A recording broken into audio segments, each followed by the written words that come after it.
Administrator Milgram, is it fair to say that the vast majority of fentanyl trafficking comes into our nation through official ports of entry? Thank you, Senator, for that question. As you know, the Department of Homeland Security is responsible for the American border and the ports of entry, so DEA is not engaged at the border or the ports of entry.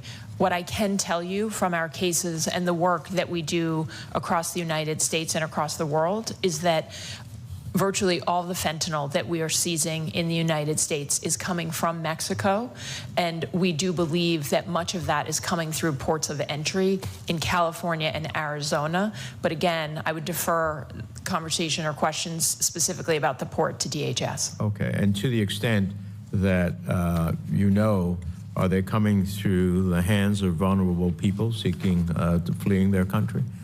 I would have to defer that question, Senator, to the Department of Homeland Security. Okay. Thank you. Let me ask a question maybe you can answer, and that is, in Mexico, dealing with this problem without a partner in Mexico is not possible. The two cartels that you mentioned emanate from Mexico. It's impossible to tackle fentanyl trafficking without a productive partnership with Mexico. However, there are obstacles to improving cooperation. Mexico's increased politicized National Prosecutor's Office has shown little appetite to prosecute fentanyl-related cases. Collusion between cartels and Mexican authorities is a recurring challenge, as seen in the ongoing trial of former Security Minister Garcia Luna. And Mexican authorities seem unwilling to acknowledge that the vast majority of fentanyl entering the United States is manufactured in clandestine labs in Mexico. So what is it that we are doing with the López Obrador government to change that reality? As you go after these cartels, is it your assessment that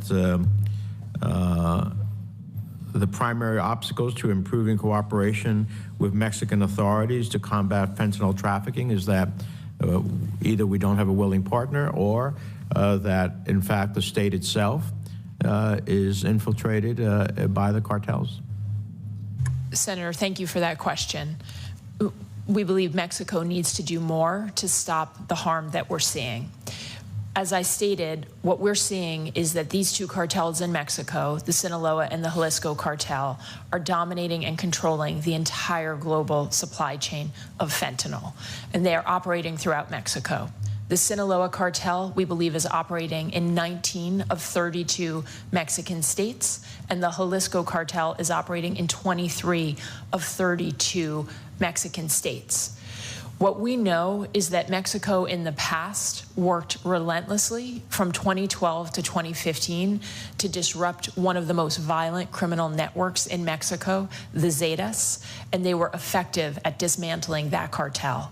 We want Mexico to do the same thing here, to make their top operational priority also to defeat the two cartels that we believe are responsible for the fentanyl as well as the methamphetamine that is responsible for the loss of American lives today. But that's not the present state of Mexico's will. Secretary Robinson? Thank you, Senator, for that question. I would say that in the conversations we've had, Mexico is willing to do more. They have actively engaged with us both through the U.S. U.S.-Mexico bicentennial framework, where they have committed to doing more. They've also committed to doing more in the discussions we've had in the North American Drug Dialogue. What we've been asking Mexico to do is put more resources into this effort, which is, obviously for Mexico and the Mexican government, a domestic issue. For us, it's an international issue. For us, it's a national security issue. The amount of resources they put into this effort is, for them, a domestic issue, and it's something that we're trying to deal with. I have to be honest with you, I don't see it. I just don't see it. I don't see the willingness, I don't see the urgency, I don't see the commitment, I don't see the actions that would indicate to me that Mexico is being a good partner. Have you talked to our ambassador there about this?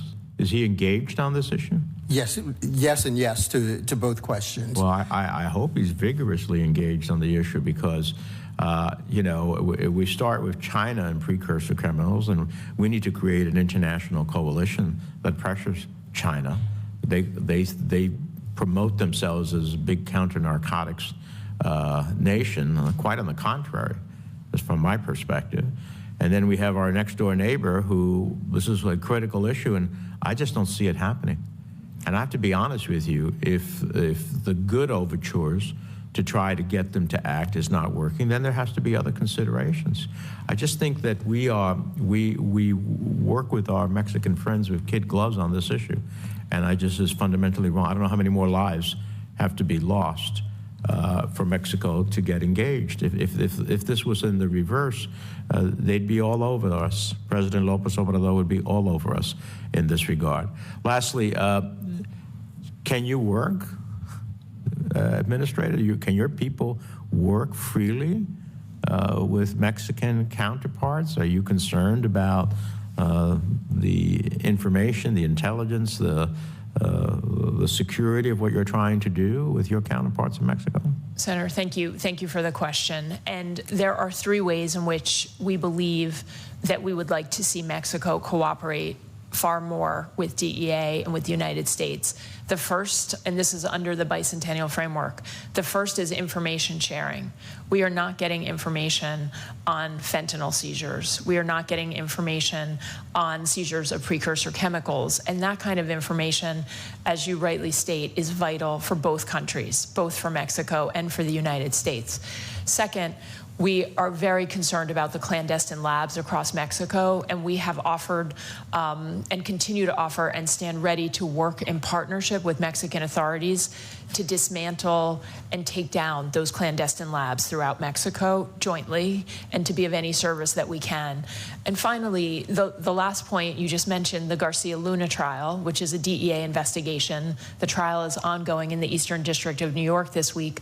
One of the things we are looking for Mexico to do is to arrest and extradite more individuals to the United States. Last year, Mexico extradited 24 drug-related defendants to the United States, but there are 232 drug-related defendants that are awaiting extradition. So this is also a critical part of our work. And again, we're working globally across the world as we're now tracking these cartels in 40 different countries.